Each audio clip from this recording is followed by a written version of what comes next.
Section 11. On general principles of law and reason, the oaths which these pretended agents of the people take to support the Constitution are of no validity or obligation. And why? For this, if for no other reason, that is, that they are given to nobody. There is no privity, as the lawyers say, that is, no mutual recognition, consent, and agreement between those who take these oaths and any other persons. If I go upon Boston Common, and in the presence of 100,000 people, men, women, and children, with whom I have no contract on the subject, take an oath that I will enforce upon them the laws of Moses, of Lycurgus, of Solon, of Justinian, or of Alfred, that oath is, on general principles of law and reason, of no obligation. It is of no obligation not merely because it is intrinsically a criminal one, but also because it is given to nobody, and consequently pledges my faith to nobody. It is merely given to the winds. It would not alter the case at all to say that among these 100,000 persons, in whose presence the oath was taken, there were 2, 3, or 5,000 male adults, who had secretly, by secret ballot, and in a way to avoid making themselves individually known to me, or to the remainder of the 100,000, designated me as their agent to rule, control, plunder, and if need be, murder these 100,000 people. The fact that they had designated me secretly, and in a manner to prevent my knowing them individually, prevents all privity between them and me, and consequently makes it impossible that there can be any contract or pledge of faith on my part towards them. For it is impossible that I can pledge my faith in any legal sense to a man whom I neither know nor have any means of knowing individually. So far as I am concerned, then, these 2, 3, or 5,000 persons are a secret band of robbers and murderers, who have secretly, and in a way to save themselves from all responsibility for my acts, designated me as their agent, and have, through some other agent or pretended agent, made their wishes known to me. But being nevertheless individually unknown to me, and having no open, authentic contract with me, my oath is, on general principles of law and reason, of no validity as a pledge of faith to them. And being no pledge of faith to them, it is no pledge of faith to anybody. It is mere idle wind. At most, it is only a pledge of faith to an unknown band of robbers and murderers, whose instrument for plundering and murdering other people I thus publicly confess myself to be. And it has no other obligation than a similar oath given to any other unknown body of pirates, robbers, and murderers. For these reasons, the oaths taken by members of Congress to support the Constitution are, on general principles of law and reason, of no validity. They are not only criminal in themselves and therefore void, but they are also void for the further reason that they are given to nobody.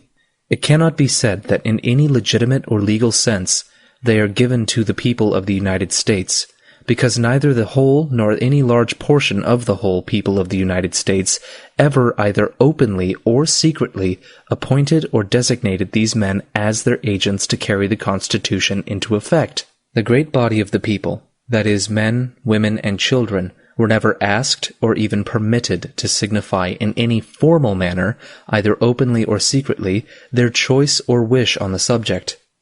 The most that these members of Congress can say in favor of their appointment is simply this.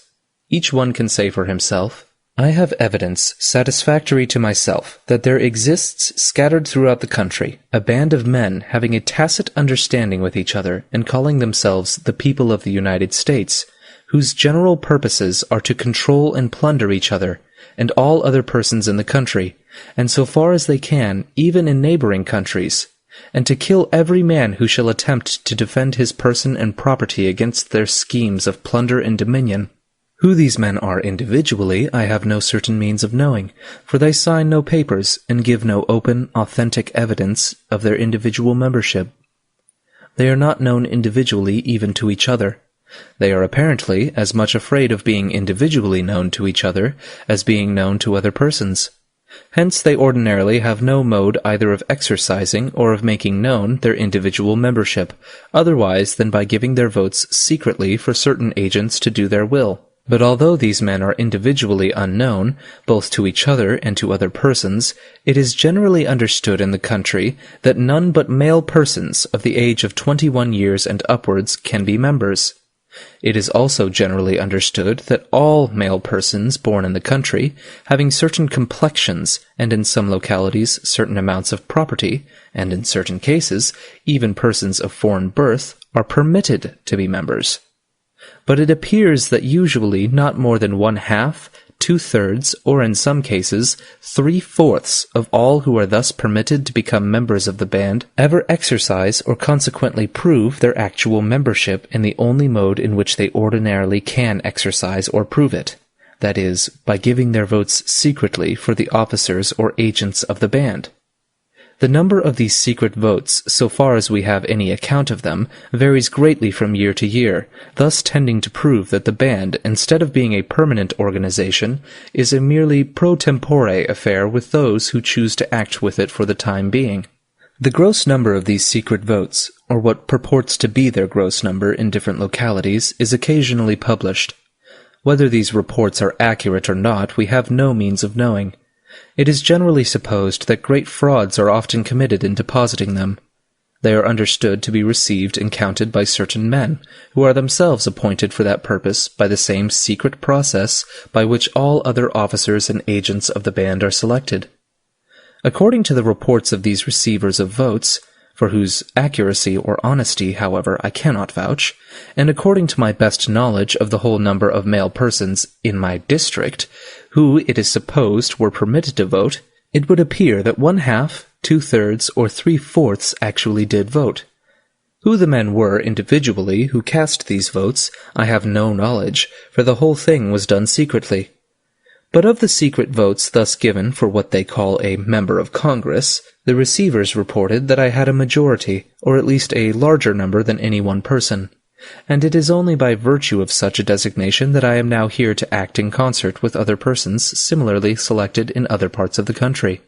It is understood among those who sent me here that all persons so selected will, on coming together at the city of Washington, take an oath in each other's presence to support the Constitution of the United States.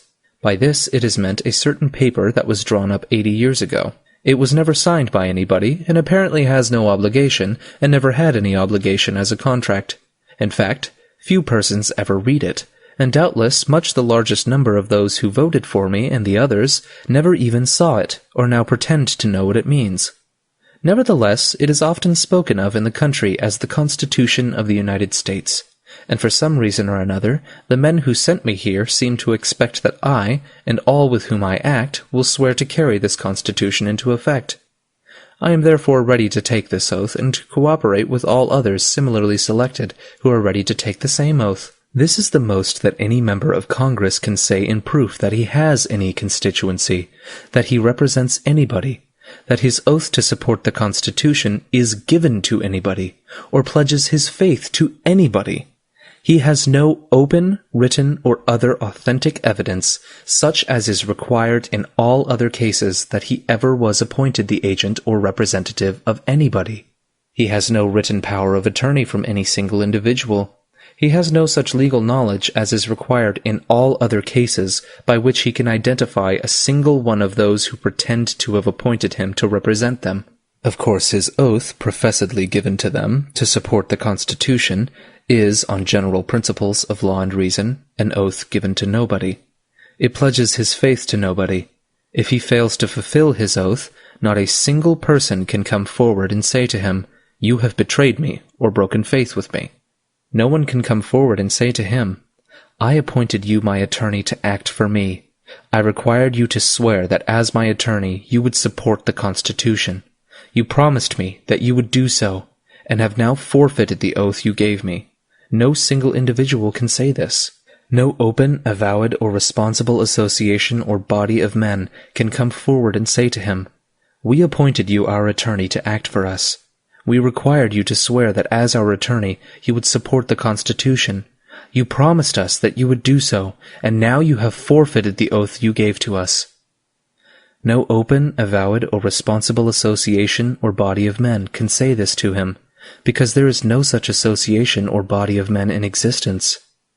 If anyone should assert that there is such an association, let him prove, if he can, who compose it. Let him produce, if he can, any open, written, or other authentic contract, signed or agreed to by these men, forming themselves into an association, making themselves known as such to the world, appointing him as their agent, and making themselves individually or as an association responsible for his acts, done by their authority.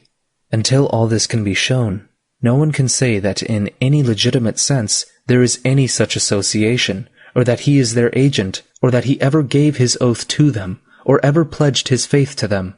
Until all this can be shown, no one can say that in any legitimate sense there is any such association, or that he is their agent, or that he ever gave his oath to them, or ever pledged his faith to them. On general principles of law and reason, it would be sufficient answer for him to say to all individuals and all pretended associations of individuals who should accuse him of a breach of faith to them, "I never knew you. Where is your evidence that you, either individually or collectively, ever appointed me your attorney? That you ever required me to swear to you that as your attorney I would support the Constitution, or that I have now broken any faith I ever pledged to you? You may or may not be members of that secret band of robbers and murderers, who act in secret, appoint their agents by secret ballot, who keep themselves individually unknown even to the agents they thus appoint, and who, therefore, cannot claim that they have any agents, or that any of their pretended agents ever gave his oath or pledged his faith to them. I repudiate you altogether. My oath was given to others with whom you have nothing to do, or it was idle wind given only to the idle winds. Begone.